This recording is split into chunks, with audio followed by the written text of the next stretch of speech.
Good morning, good afternoon, good evening, wherever you're joining us. This is the second week of the virtual summit on resilient and regenerative food systems. We have Dr. Nakalembe, I hope I pronounced the name correctly, who's the Africa Program Director for NASA Harvest Program, and she's also an assistant research professor at the University of Maryland. And she's joining us from Uganda, and I will ask her to introduce herself briefly before she makes a presentation of her keynote speech. Catherine, over to you. Thank you. Thank you for this opportunity to share about my work. It's really exciting, and I've been catching up on the different talks that were already given. Yeah. My name is Catherine Nakalembe. I'm an assistant research professor at the Department of Geographic Sciences at the University of Maryland. And my work primarily focuses on using remote sensing and satellite technology to inform and improve decision-making within agriculture systems, primarily focusing at supporting decisions at a higher level rather than at the farm level, but translates into positive outcomes at different scales. In 2020, I was honored to receive the Africa Food Prize, which recognizes bold initiatives and ideas towards improving resilience of farmers across Africa. And it's been really exciting to have many opportunities to share my work, and this is one of those opportunities. So I'll just sort of briefly talk about the programs that I work under. My work is directly falls under the NASA Harvest program. It's NASA's Agriculture and Food Security program. And the main objective is to enable and enhance adoption of satellite technology for decision-making to improve both human and environmental resilience. This is NASA's contribution to the Global Culture Monitoring Initiative, which is the Group on Earth Observations Global Culture Monitoring Initiative, which was set up to inform processes that make market and information sharing across the agriculture system transparent, leveraging Earth satellite observations.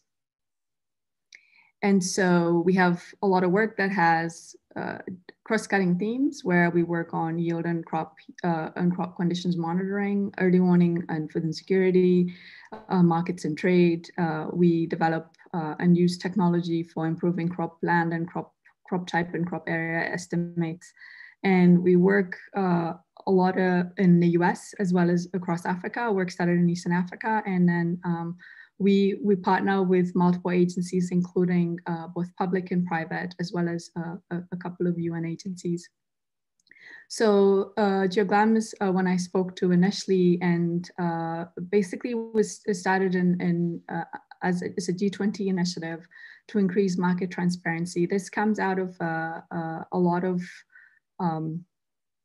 fluctuations in food prices after in 2008, and it kind of highlighted why it was really important to know what's going on across the global systems in terms of food production, because in some places had nothing, which led to spikes in prices, but that did not only influence that not only had influence in areas where there are, for example, droughts like in Russia, but as well as at a global scale in countries that are importing these commodities.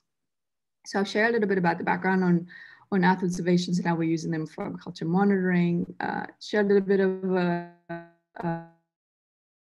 on GeoGlam Crop Monitor, which is an end user driven initiative that tries to transform how we share information about how crops are doing across the world, how we've been trying to sustain the capacity that we're developing under our work, and then I'll talk about a framework that I've been developing on a national and regional monitoring, and show some of the tools and systems that have been developed to support this work, as well as share some impact examples. So just where we are right now is that food security is a huge challenge right now, and it's become even much more challenging because with COVID-19, we're looking at, according to a recent report by the UN, an additional 83 million people, in addition to the existing 670 million people who are food insecure. We're looking at a crisis. And there's still a lot of uncertainty surrounding where crops are, how they're doing, or where might there be a shortfall. So we're not really using early warning to inform how all of this is going. And so still, with all that uncertainty, as well as not having information, still decisions have to be made every single day, be it import or export, or improving farmer livelihoods, like investing in irrigation systems. And so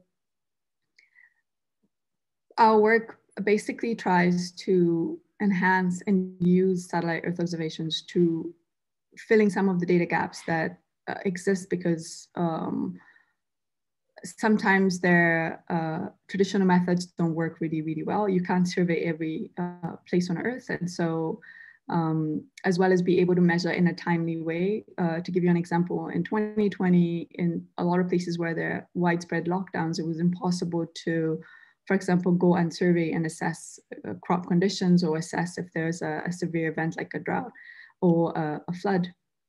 And so satellites offer an opportunity for us to be able to track these types of things. We have a lot of satellites in space. It's just an example of NASA's Earth observing systems. There are other systems, including from the European Space Agencies, that are monitoring Earth.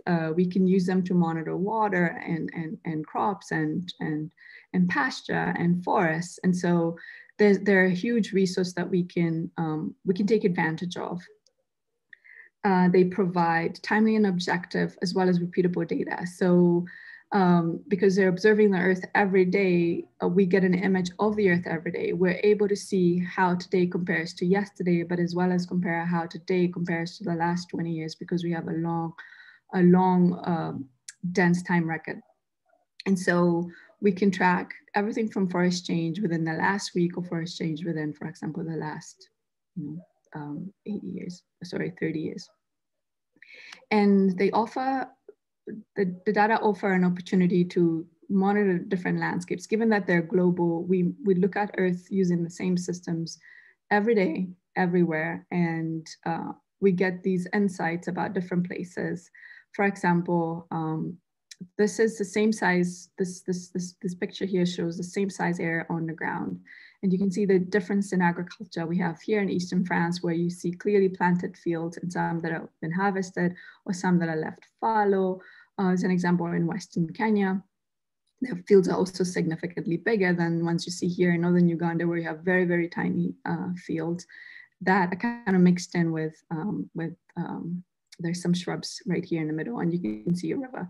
And so you can use the same data to look at different landscapes and understand what's really going on. And this is an example of what satellite imagery looks like as well. It's the same as before, but to show you like a smallholder agriculture here in the top right, irrigated in the middle here, as well as there's other irrigated fields here. So you can see that you can use the same data to look at different landscapes and kind of get these insights about what's going on. They're low cost in the sense that those sensors that I showed at the beginning offer the opportunity for us to be able to see everything on Earth. A lot of them are operational, and a lot of the data is public. So it's open in the sense that we can build systems on top of it that make it accessible to others. So you can collect ground data and then provide information products, for example, for farmers across anywhere. And so even with all of those advances, a lot of crop assessments remain qualitative. We rely a lot on paper surveys and rapid assessments. And we miss huge opportunities in that sense that we're not able to provide early warning using these satellite systems. But the thing in the past 5 or so years is that we've been able to, we have, a much better computing capabilities, and with cloud computing, we're able to use these systems to do a lot more. However, there's still barriers in the sense that there are different data policies. So as some countries might integrate the systems, others don't. some farmers might integrate everything, including soil sensors they install in their field, but others cannot because they don't have the resources to do it. Even from a remote sensing perspective, there's still a lot of room for improvement of methods that are making them appropriate at different scales. And one of the things that is critical is the huge gaps in capacity. So while some countries can use, or some organizations can use this data, rapidly and timely, others cannot. And so this led to one of, recognizing all of this led to one of the initial initiatives under the Global Culture Monitoring Initiative, GeoGLAM, to form a way of providing timely and early warning information that's transparent and can be understood across different stakeholders. The first one was the crop monitor for AMIS, which focused on countries that are huge exporter countries, for example, Russia and the US, that influence global prices, for example, for things like wheat and soy. And as this was going on, there's a clear recognition that we also need to understand what's happening in countries that are at risk of food insecurity. So this here is a graphic showing the different crop monitors that we have. One for AMIS, the blue countries, largely bigger producer countries that export wheat, soy, and beans, for example. And then we have what we consider or call early warning countries, countries where there's a risk to food security that's directly linked to crop conditions. And then we have a few operational crop monitors, basically adopted the international process to countries that are interested in building their own systems.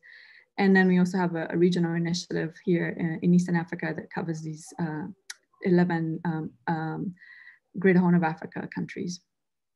And so when you combine the early warning crop monitor as well as a crop monitor for AMIS, you get a global view of how crops are doing across these different landscapes. For example, if you see green, it means that things are okay in the US, and potentially that might, avert some of the areas where you see that things are really bad. That is, if there's a direct linkage between these different markets. If there isn't, then it highlights a way that we could address the shortfalls in production in countries that might want to import. And so this is an example of the crop monitor for early warning bulletin. On the inside, you can go in and get details about what's going on about different countries. And this has been published since 2016. We do what are called special reports that highlight like significant events. For example, as the world was still grappling with impacts of COVID-19, in places like in Kenya, they were also experiencing floods as well as a locust invasion. And so we kind of keep track of all of those things that sometimes, seem like they're very small, but have significant impacts on food security. And so to really leverage this, it requires that there is the capacity to utilize, interpret, and generate products from satellite data, that the satellite data are at the right scale. And we have to automate a lot of things in order to make it work, in an operational sense. So from the satellite taking a picture to analyzing those data, making a product out of it, which could lead into, for example, the crop monitor, or could lead into a simple short text message that can inform a farmer, that there's a likelihood of no rain for the next 10 days, or that it's going to rain in the next 2 weeks, so you should prepare your field to plant. It's a very long chain of things that have to happen in order to leverage that. And it requires linkages within not only national, regional, but as well as international efforts, so that when a new satellite comes on board, we can all leverage it to be able to do things better.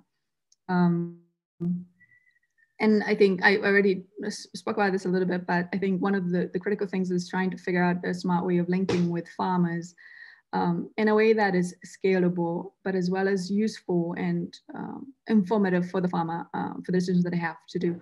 And then, of course, linking with the private sector to, build other analytics on top of it and deliver that last mile information. And so work is focused a lot on capacity building, and I like this framework, which I discovered a lot later, but it kind of helps like explain like what the different things that we're trying to do to improve capacity, which not only includes improving the satellite analytics, but as well as ensuring that the capacity is transferred into organizations that need to use this technology. And so this is my very complex framework, but really what it is that there are different components, including the satellite data. We have the pharma, we have the field data, we have the international organizations, and all of this coming together to be able to inform, like a report which should ultimately translate into a better outcomes for farmers, be it investment in programs that equal better, better access to, for example, fertilizer or irrigation systems, or information on where the markets are. And so these are sort of the systems that we've leveraged over the last couple of years, including the crop monitors inside of the interface that I showed before. This is one for Uganda, and this is one for Mali, and this is the Eastern Africa one. We have an early warning explorer developed by a group at UC Santa Barbara, which is a really cool tool for looking at rainfall, how it compares to the past, but as well as it helps us, you can check a 10-day forecast for a specific area. You can check how that compares to the long term, and it informs the crop assessments that are being done. And then we have a GLAM system, which is an archiving system for MODIS satellite data. It's a moderate resolution satellite, and it enables you to look at how things are doing across everywhere. And then of course we integrate field data, which is important for not only contextualizing what's happening on the ground, but is also important for visual inspection of conditions. And as an example of why these systems are really great is that they're not only global, you can also see details at a local scale, which is kind of that value that I hinted at the beginning. So you can see conditions for different countries at different scales. We've invested a lot in capacity building. These are just pictures from previous trainings, and more recently, of course, we've gone online as everybody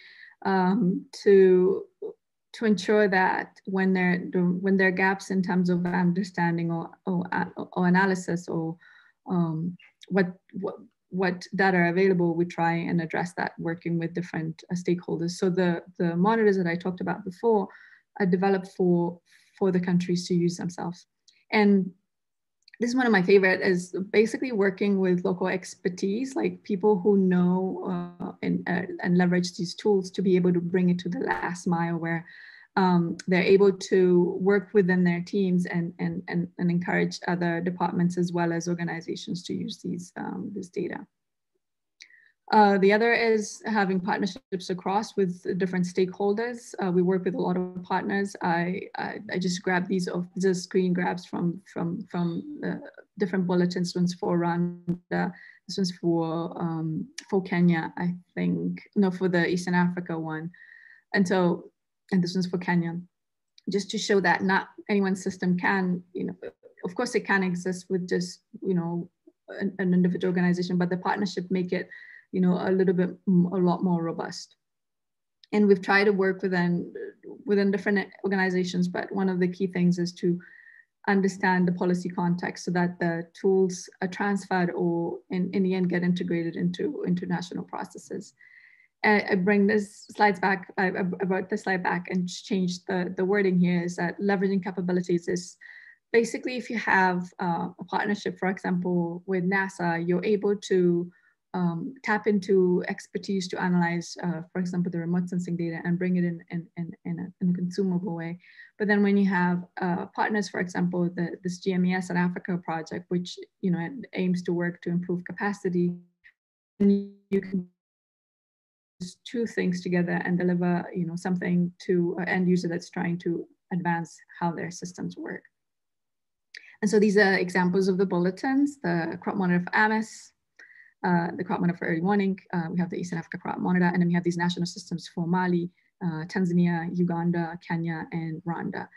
ultimately what we want is that this knowledge and the tools that are embedded within these countries, and all these bulletins you see are not being developed by us at Harvard or the University of Maryland. These are being developed by the national agencies themselves, and our job in our process is just to support them to be able to do it themselves.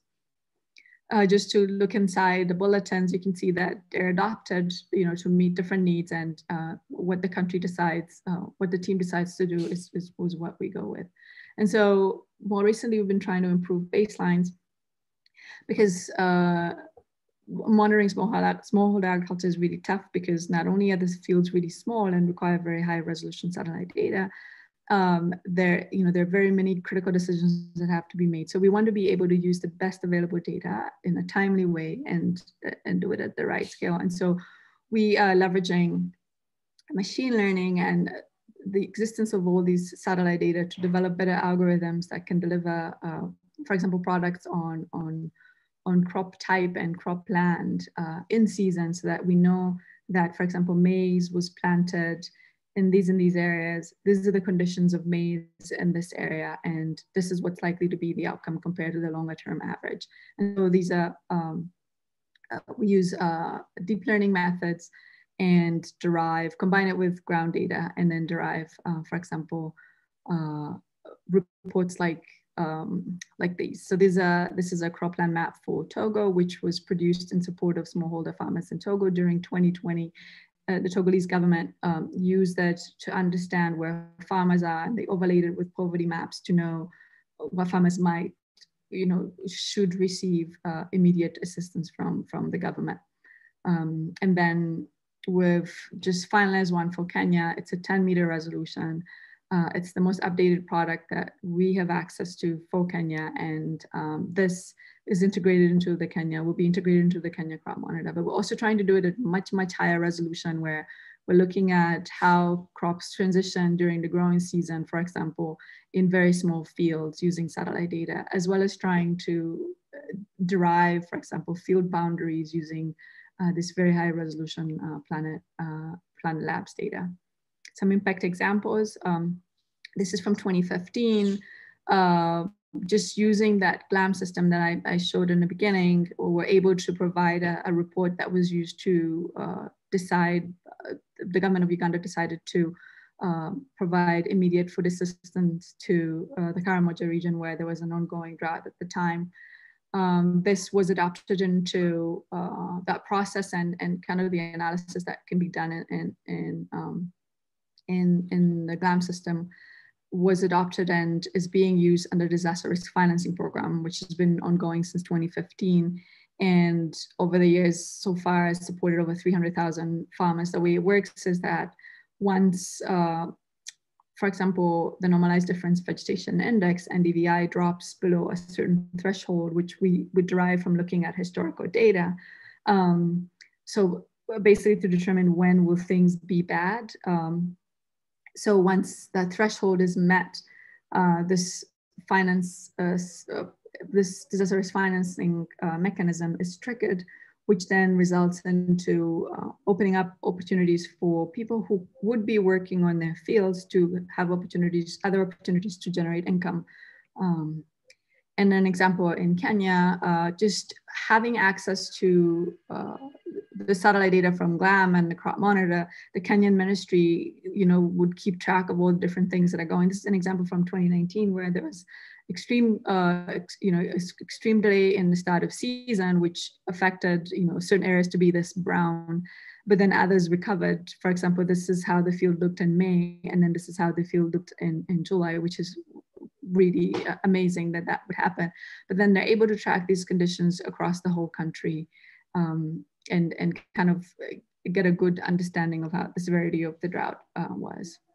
And Kenya is also kind of working towards improving the basis of the crop insurance program by having kind of closer in terms of validity and accuracy for what is needed to, what needs to be understood in a specific year.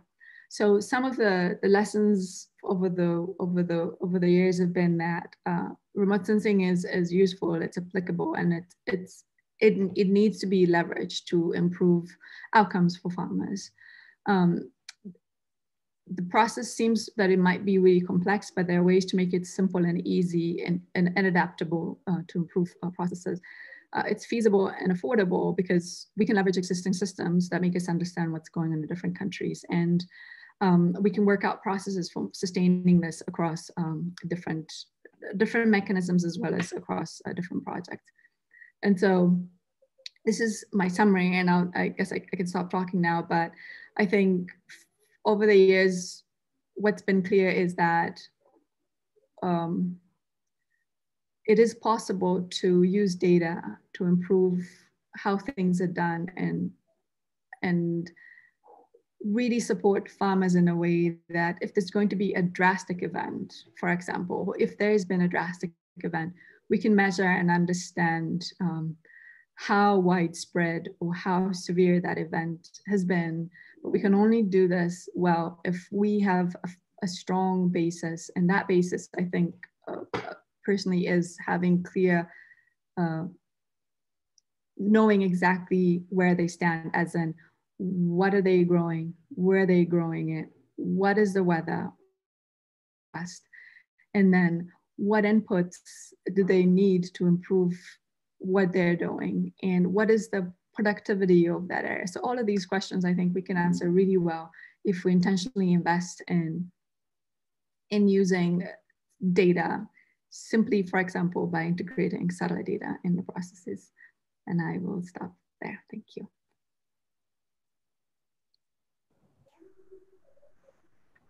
Thank you, Catherine. It was great to see all the things that's been happening thanks to NASA Harvest in Africa. I have a few questions, but before I ask the questions, I'll announce that the others can type in their questions, which they might have based on the presentation and anything else that relates to it. Hopefully, Catherine will be able to answer them. First question from me. So you've spoken about Africa. Is there a similar program for other parts of the world as well? Because I saw some data marked for some countries, not for others. So how does this work, the program? So the Harvest is a global program. I say Africa because we've had a kind of a strong a focus because we were building on like that partnership that I was telling you, building on these strong networks. But the crop monitors have a global approach, and through other GeoGlam initiatives as well.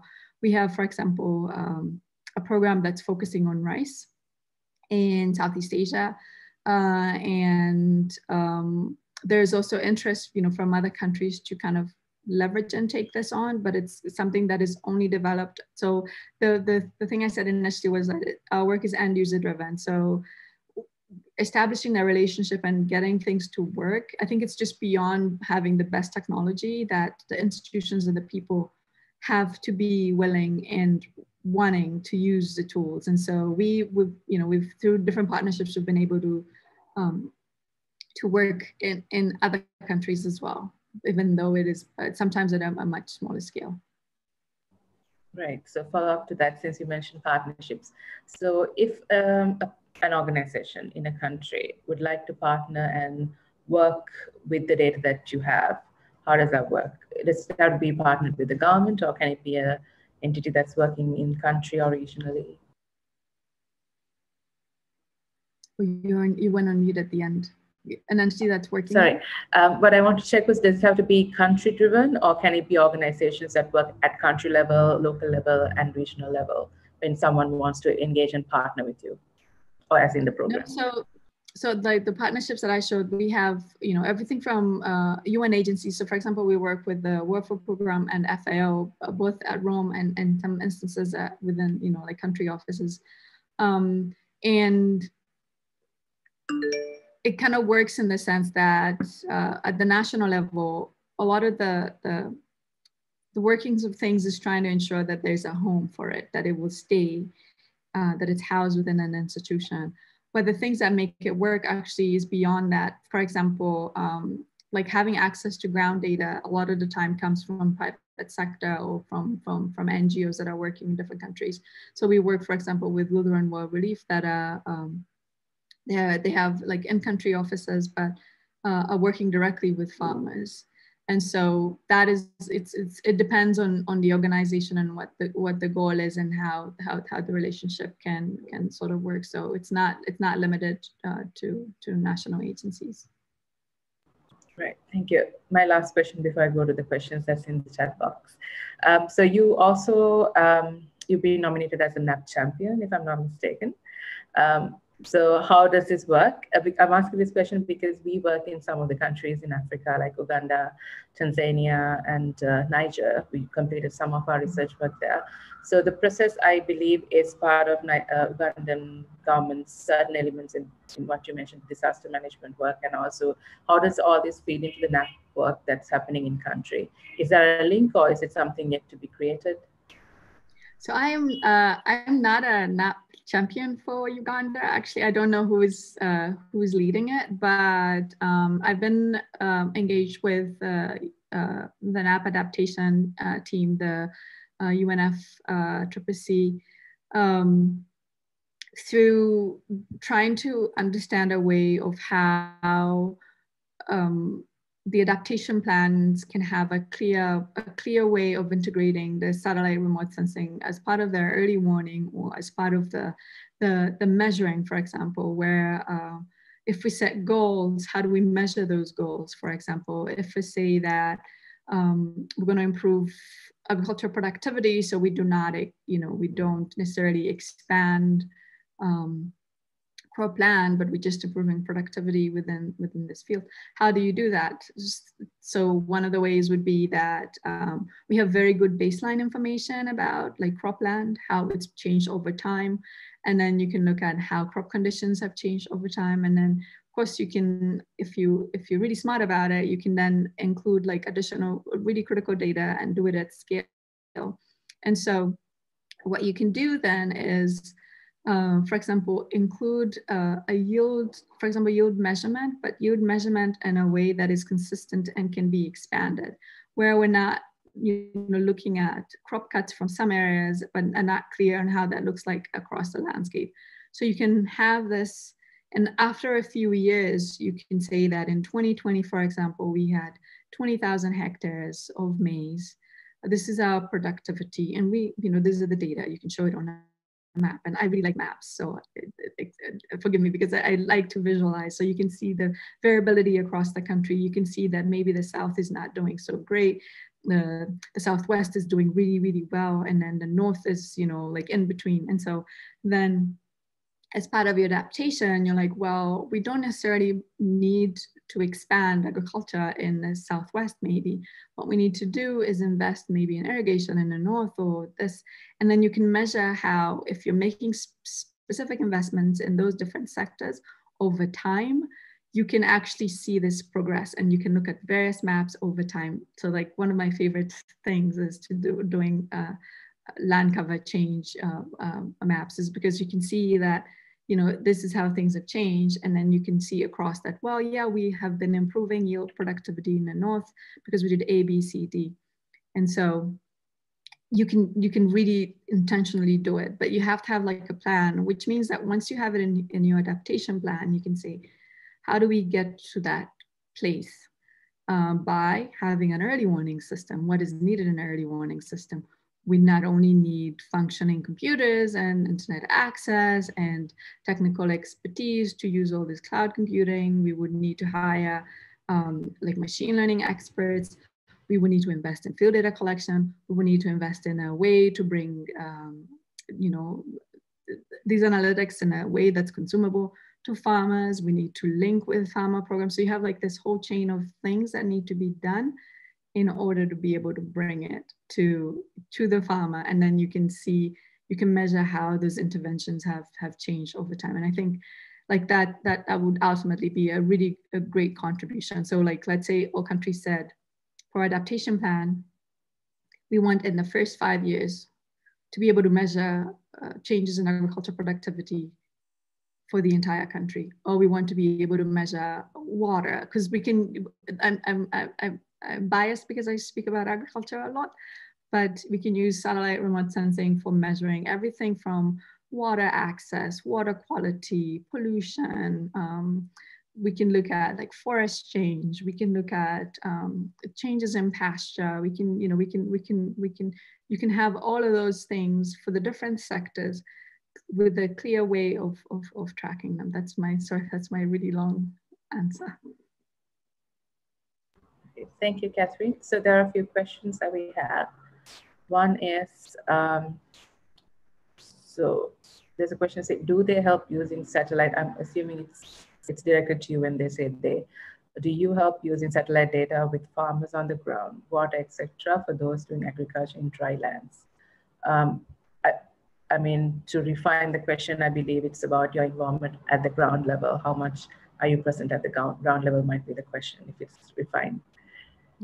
So our focus is, like I said initially, I guess at the very beginning, is that we've been trying to improve the national monitoring systems where, because a lot of decisions are made at national level every day to either improve production or improve services or improve or bring resources to farmers. But to do the remote sensing, we can't do it only at national level, and we can't do it only from above. So in order to understand what the satellite data are telling us, we need to collect ground data. And so a lot of my interaction with farmers or extension agents actually has been to train them on how to collect ground data, on how to, you know, how that compares with the satellite data, and then bringing those back and then using those to train the machine learning algorithms to develop like the cropland or crop type maps. And what we're really missing, and that question is a really good question, because like what's really missing from, at least from our program, something that we're not doing actively right now, is packaging that information that is potentially, let's say that we supported a country to develop their national system. And then the next part is to develop a process to make that information consumable to the farmer. So, and I spoke about this recently. For me, I think that like this is still really largely missing, and it's something that needs to be done, whereby unless we work with partners who know how to do this, and there are really many partners who are working directly with farmers on providing seeds, fertilizer, information through networks of extension agents, networks of farmers.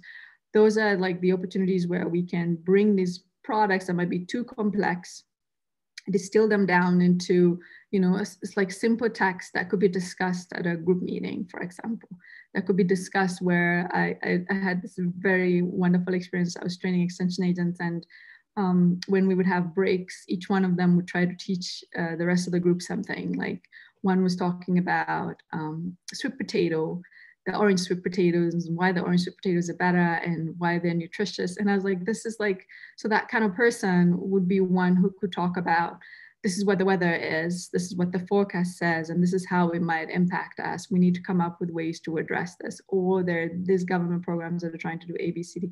But we want to empower that person with that information that's relevant at the scale in that sense.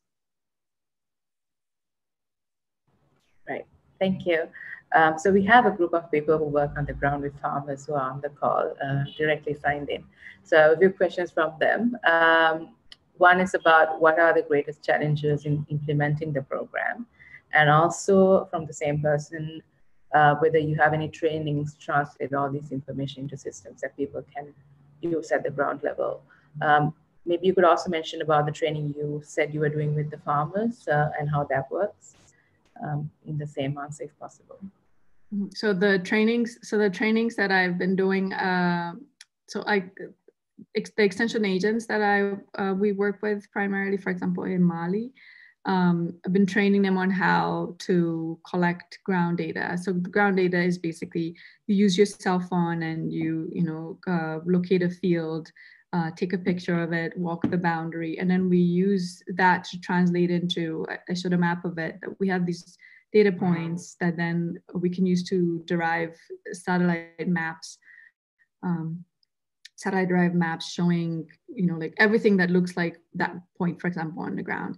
And so in that sense, they're part of the process of generating high quality information products. And so, that's how I've been working with farmers. I haven't been working with farmers in the sense that I provide them with direct information that they need. But one of the programs that I mentioned before, that is a service financing program, I don't work with it directly, but I helped develop the trigger mechanism of that program.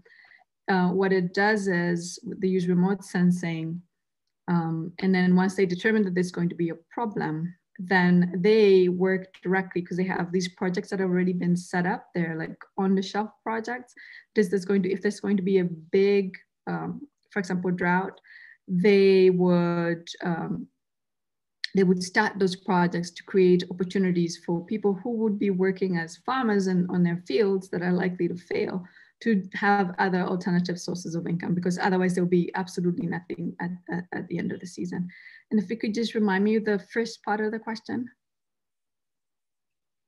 Yeah, it was about the challenges in implementing the program. So I think one of the biggest challenges, of course, is meeting that an organization that is, let's say, a government agency that has access. So like we can help along in terms of these data are available here, here, here, and here. You can use them to do A, B, C, D, and then we can develop other analytics on top that, provide like robust systems.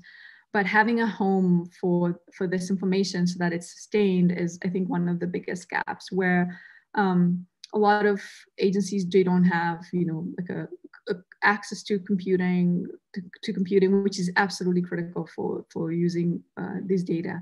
We don't all have to have, the complex software, but at least we need to be able to log in, not even log in, we need to be able to access the internet to use existing. So there's like, for example, Google Earth Engine, which enables anybody from anywhere, even with reasonable internet, not very poor internet, to be able to analyze and create information products like cropland, for example.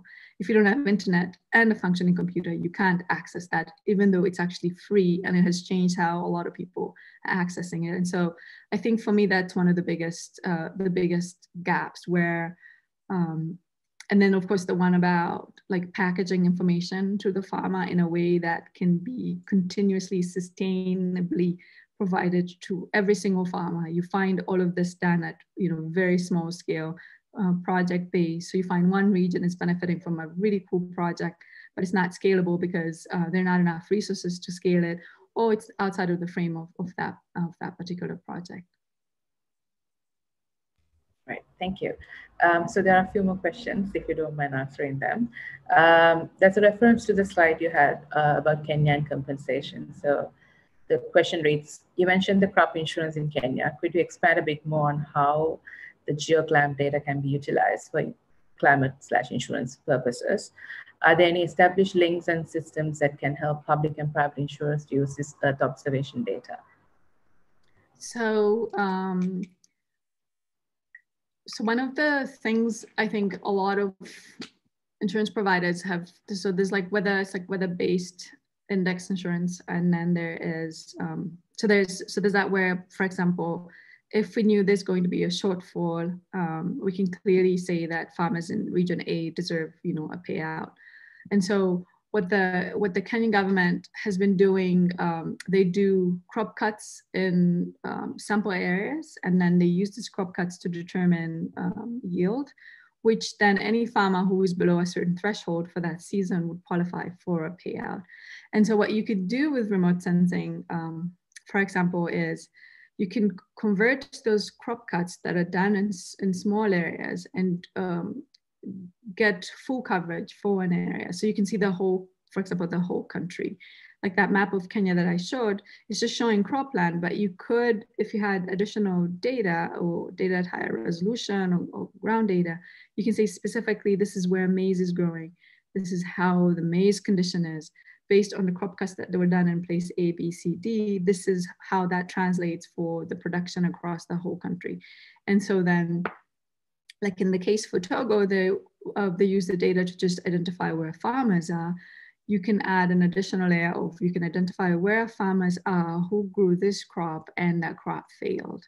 and the severity of those regions, and then you would determine like what areas should receive more support. So where there's like 100% crop failure, they should get more. If there is, 50%, 20%, then it varies. And so it's very tangible, and it makes it kind of open and very straightforward. So if a farmer is registered and they're in this particular region, and the data tell us that everything here failed, the farmer should automatically qualify. So it can make it kind of a more rapid, but as well as a scalable process that you can add additional farmers. So you can come from, in the beginning when they started, they were doing what's called a list frame to identify where farmers are. And this was incredibly challenging. And then just adding to it using like instead of looking for farmers and looking for fields, that reduced the cost, for example, of just the operational cost of that insurance program. But then you could also add another layer of, you can pre-identify what areas need to be assessed rather than assess everything blanket. And then I think the other question was, is there a way for insurance companies to access this data? So a lot of data open, can be accessed and integrated into any company's workflow to build analytics on top. So basically you can access the vegetation condition, you can access the raw imagery. On top of the raw imagery, you can build your own analytics to extract out crop land, extract out crop type, and then build your own insurance program, like a lot of companies are doing this. And I think probably majority of companies that are trying to provide services are trying to do this because it's more cost effective. It's much more cost effective in terms of understanding the risks. And also I think it makes it reliable or dependable, or it makes it, it removes, I'm trying to find a better word, but I can't find it. But it's sort of like very, very straightforward that a person in region A would qualify and a person in region B wouldn't qualify, because this is what the data tell us. These data were, yes, some of it was collected by humans, but when we combine it with the satellite data, then we remove any bias that might, be based on, people collecting not enough data in one area, or people, politicizing like an event. So that's kind of like, I guess a better way of putting it. It removes the politicizing out of it. Is clear there is a drought. This is how bad it is in this area. This is how bad it is in this area. It's clear there's a drought, there's a flood. This is how far widespread the flood was. This is how many people were affected. All their croplands were destroyed. And so it's really, really a great way to do insurance, I guess, in that sense. Okay. Thank you, Catherine. There's a few more questions, but I'll just quickly try to go through them. So one question is, has there been a visible difference in harvest or productivity as a result of countries or regions making use of this data now? Have you seen, I think you mentioned in one of your slides as well. What was the first part, sorry? Has there been? Whether there's been visible difference in harvest or productivity as a result of the work that's been there and the data available through the program. Also like measuring. So yes. There's from just looking at the longer term in terms of like how things have been, let's say in the last 5 years, there's just a lot of variability. There's a lot of variability across almost all the countries where we work, primarily because a lot of the agriculture is rain fed. And so, there's like no consistent way of saying that productivity is increasing because, for example, last year there was a drought, and for example, in the part of Kenya that I showed, this year there was flooding, and both actually in both cases there's like crop failure, because in the case of 2020, the flooding led to basically crops drowning, and so still farmers lost. And so you can see like it's loss after loss, but then you can find that while there was heavy rainfall in one part of Kenya, maybe that was sufficient for another area to just have a bumper harvest. So there's just a lot of variability. And some of my work right now, like one of the things that I'm interested in is coming up with the like an approach to measuring this variability, comparing it with longer term, climate. I found some really good studies. There's one was done on West Africa that tries to identify the climate as a driver of this variability. And it's something that I'm really interested in, because I would like to see, like, the stuff that we've been reporting through the crop monitors, for example. What does that look like if I'm just comparing it across the different years? Let's say, for example, for the last 5 years would actually be really informative, because we have these reports that have been consistently reported and kind of identify those climate type drivers, for example. Right. Thank you very much. So next one is about the trust of smallholder farmers in the data that's available. So how is the trust of smallholder farmers in Earth observation data? Does it usually take a lot of preparatory work to get them to use it? Are they open and willing to integrate it into their traditional knowledge and practices? So our work, I mentioned this before, but our work doesn't necessarily directly work. We don't directly work with the farmer, but that said, I've read, it's actually a really recent report. I think it's by the Ceres Project. And some of their findings have been that farmers are willing to adapt new technology if you demonstrate technology or tools, or, let's say, for example, using a better seed will equal me having a better yield. And it's very straightforward. A farmer would adapt it. And so I think what's missing is, like in our case, just being able to distill this information. One of the challenges, of course, for smallholder farmers is that I showed in my slide that it's very challenging, where you're looking at very small fields. So providing the information that's like specifically relevant for that field is incredibly challenging. However, you can provide information for a larger area and say that in your whole district, in the last 3 weeks, you received this much rainfall.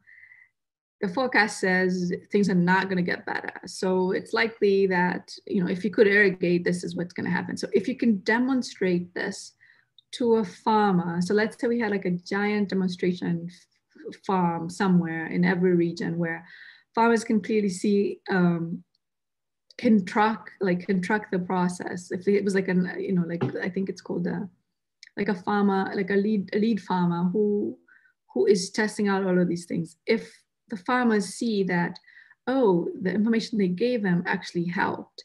Oh, it didn't help, but it still, things worked out. Oh, it helped, and it actually really, really did help. And so they would be willing to adapt this. I don't think that there will be resistance, because I think they also are trying to really, really improve the productivity. Like since I've been locked down here, I've tried to grow tomatoes, and I have to tell you, it is incredibly, incredibly challenging. And me going online and finding this information, which doesn't apply to the climate that I'm in and the kind of tomatoes that I'm growing, it's like a lot of farmers are operating that way. So if I knew somebody who's actually growing tomatoes, who can tell me the right variety of tomatoes, how to treat those tomatoes in an environmentally sustainable way, I would absolutely do it. And I absolutely believe that, even other farmers are like that, because they don't, they don't want their hard work to go wasted. So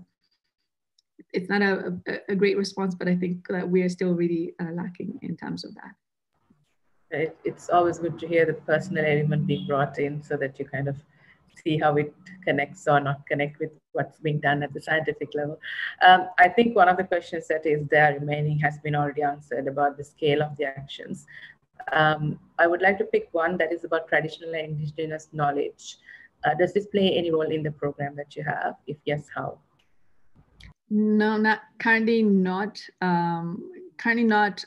because still we're not like directly working with farmers, and I don't know if we will get there. And that's why I mentioned the partnership part, where in order to make what we're doing relevant for different stakeholders, it requires that partnership to make it work. So like, for example, with insurance companies that are trying to improve their product, potentially they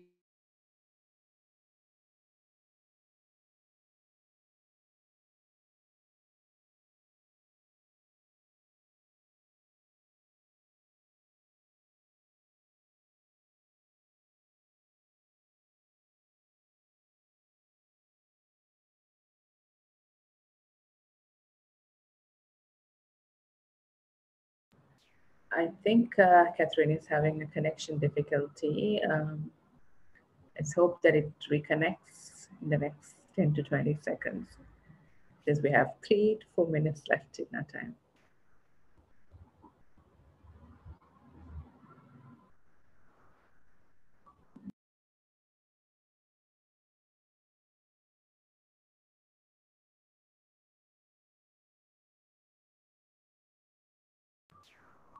So she's got disconnected, and we're hoping that she'll be able to connect again.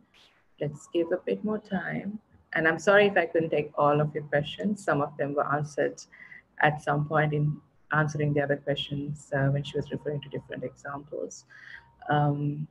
If we cannot have Catherine in the next 60 seconds, I think we could close it for the day. But hopefully she'll be able to join us again.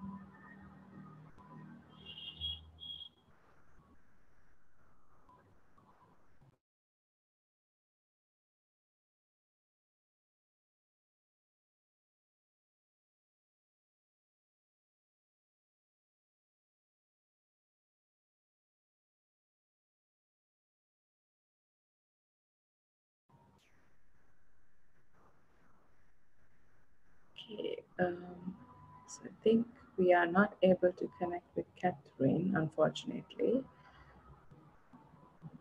Maybe we should call it today for the moment and then try to connect with her again separately for the questions that she couldn't answer.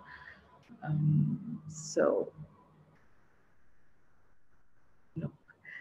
So extremely sorry about the last 3 minutes of the session that Catherine could not continue to speak on. Thank you everyone for joining us and for all your questions and the participation. We will try to get back to her and get a few more answers if there are any questions remaining. I saw a few. And bye for now from us, and hope to see you again tomorrow or day after at one of the panel discussions. Thank you from SLYCAN Trust and the Virtual Summit.